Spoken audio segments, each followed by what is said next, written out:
Shalom, nous nous retrouvons pour notre mini-dracha sur la paracha de la semaine. Ce Shabbat, nous lirons parachat Noach.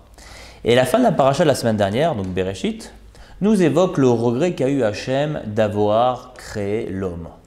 Les 10 générations depuis la création du premier homme, Adam Arishon, ont abouti à un échec.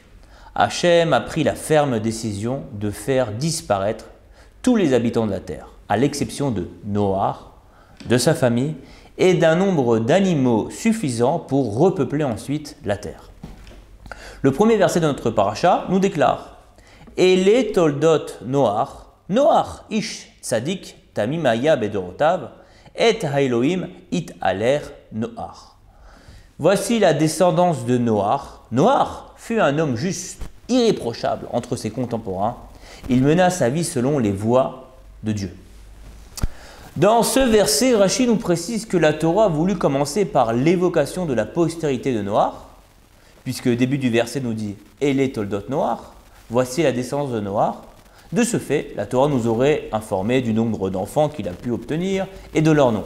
Mais dès que la Torah mentionne son prénom, elle ne peut s'empêcher de faire son éloge et le désigne même par plusieurs qualificatifs. Ish, il se conduisait comme un homme. Tzadik, Noach était vertueux envers Akadosh Baruch Hu. Tamim, intègre, c'est-à-dire irréprochable même vis-à-vis de son prochain. Et haElohim italer Noach. Le Rambam nous explique que Noach marchait dans la voie que Dieu lui présentait, car c'était un prophète. Ve Noach matzachen be'ene Hashem. Il a même trouvé grâce aux yeux de l'Éternel. Ce dernier verset est ramené au verset Zayin, verset 7 de notre paracha. Et dans ce même verset, Rashi nous donne une autre raison pourquoi la Torah a voulu complimenter Noach, alors qu'elle aurait dû mentionner sa descendance. Rashi nous répond par un midrash dans Bereshit, Rabba, qui nous dit « Lelamdecha sheikar toldotehem shel tzadikim ma'asim tovim » C'est pour t'apprendre que les véritables générations laissées par les justes sont leurs bonnes actions. Rav Moshe Feinstein nous explique pourquoi la Torah compare les bonnes actions à notre progéniture, à nos enfants. Et nous dit, tout d'abord, car nous devons aimer les bonnes actions comme nous aimons nos enfants. Et nous devons nous y consacrer par amour et non par devoir. De plus, il ne faut jamais maîtriser une bonne action ou la juger insignifiante, tout comme nous ne délaissons pas un enfant qui ne possède pas des qualités exceptionnelles. Et pour finir, le Rav nous déclare que nous devons ménager tous les efforts pour accomplir des actions aussi parfaites que possible, de même que nous n'épargnons aucun effort pour aider nos enfants.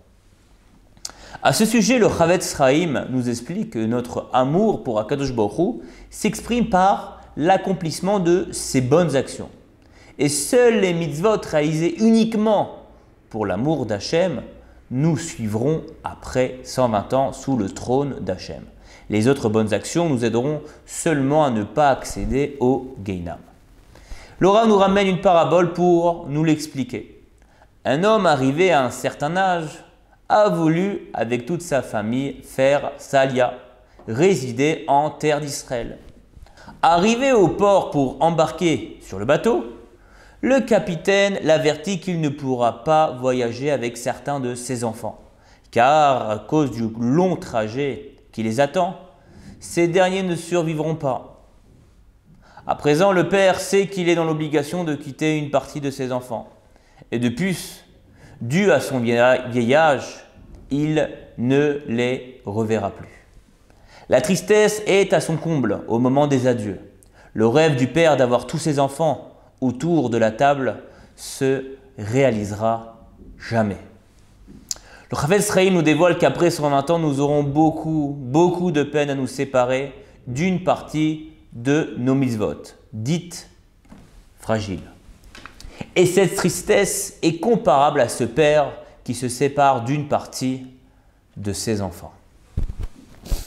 Un autre verset, c'est-à-dire le verset 10, enfin nous donne les noms des enfants de Noach. Et le verset nous dit « Vayoled Noach Shlosha banim et Shem et Ram ve'et Yafet.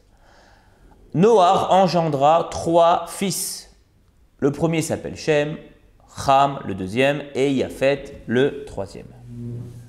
Encore une fois, les Balei Moussar nous enseignent que les noms des fils de Noach sont porteurs d'un sens du comment un juif doit accomplir ses bonnes actions, ses mitzvot. Il nous dit, le premier s'appelle Shem. Shem qu'on traduirait par le nom.